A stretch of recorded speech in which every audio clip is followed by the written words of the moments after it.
Hey there, happy No Nonsense November, day 30. It's our last tool of the day already. End of November is upon us.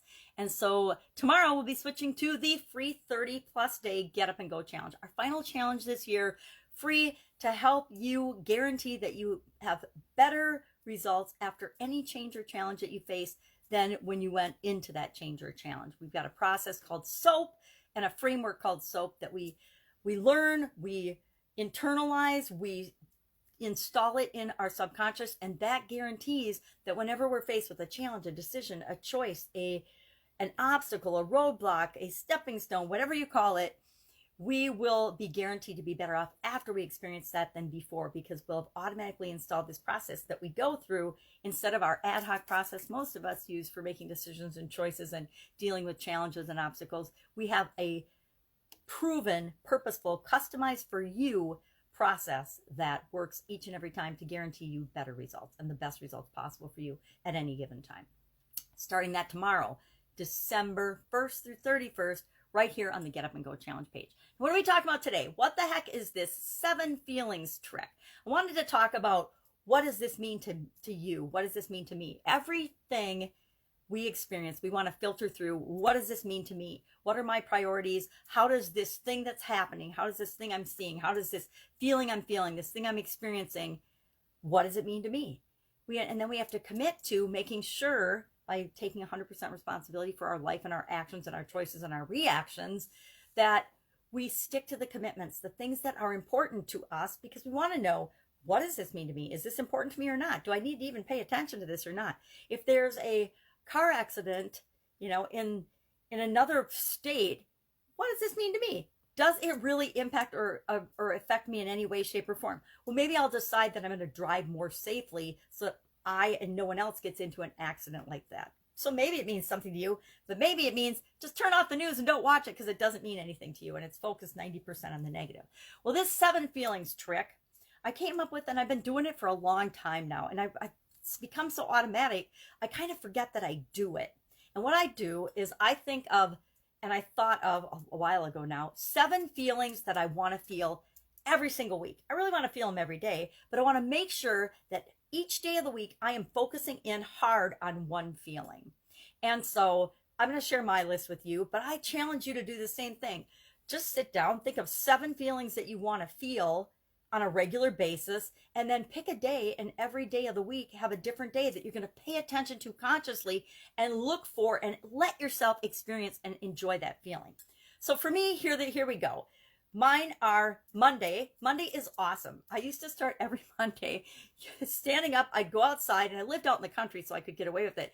I would spin around with my phone and my camera, and I would yell, "I feel awesome!" And it made me feel better, right? It was silly. It was really cold sometimes in the middle of winter here in Wisconsin, but it made me feel good, and it amped up my energy for that day and for the rest of the entire week. And I often will tell myself, especially when I need energy for something and I'm feeling a little bleh, I feel awesome. And all of a sudden, when we tell ourselves we feel a certain way, we start to feel and experience that. So Monday is my awesome day. Tuesday is my gratitude day. Now, I do a gratitude journal, and I appreciate and I'm grateful every single day. But on Tuesdays, I go out of my way to find a couple of creative, special ways to experience and feel gratitude. Wednesday is love. Every Wednesday, I find ways to feel love. Now, it's pretty easy because usually Wednesdays I get to see my granddaughter, and that automatically makes me feel love. Thursdays are all about abundance. Most of us are inundated with messages of lack and scarcity. So I consciously focus on things that make me feel abundant on Thursdays. Now, again, every day I get out in nature, which always makes me feel abundant because I look around and I see how much of everything there is. And that automatically reminds me to feel abundant.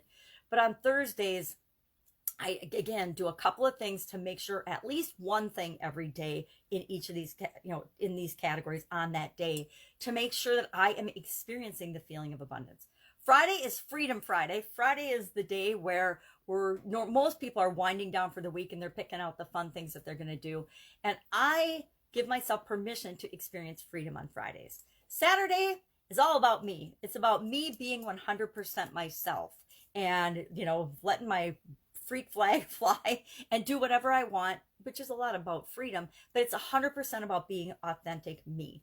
And Sunday is what I call open and flowing. I want to be open-minded. I want to be open to possibilities. I want to be flowing with what is and not pushing against it and resisting. So I find activities and read things and inspiration in terms of opening my mind, opening my spirit, opening myself to the possibilities that the world has to offer. So those are 7 emotions that I want to feel on a regular basis. And I just pick each day of the week is a different focus on that particular feeling for me.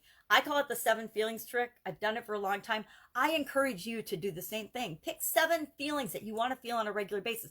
And maybe you want to feel love every day, so you just pick one, and every day you make sure you're looking for something that makes you feel loved. I'm doing a 365-day fun challenge this year in 2020. Perfect year to pick a fun challenge, by the way, since it's been so crazy. And every single day I share a topic or an activity, and we focus on fun. So you could do the same thing. You could just pick a word of the year and focus on it every day. I like to be a little more flexible and have more than one thing that I'm working on simultaneously. Thus, the 7 feelings trick. That's it. Go out, have an amazing day. Join us tomorrow on the free Get Up and Go challenge right here on the Get Up and Go challenge page. I invite you. It's free. It's all for you. And that's it. I hope that you enjoyed the 30 tools that we talked about, 30 plus tools, because like today, I can't really just talk about one thing. Have an amazing day. Have an amazing Christmas and holiday season. And I will be with you again soon. Take care.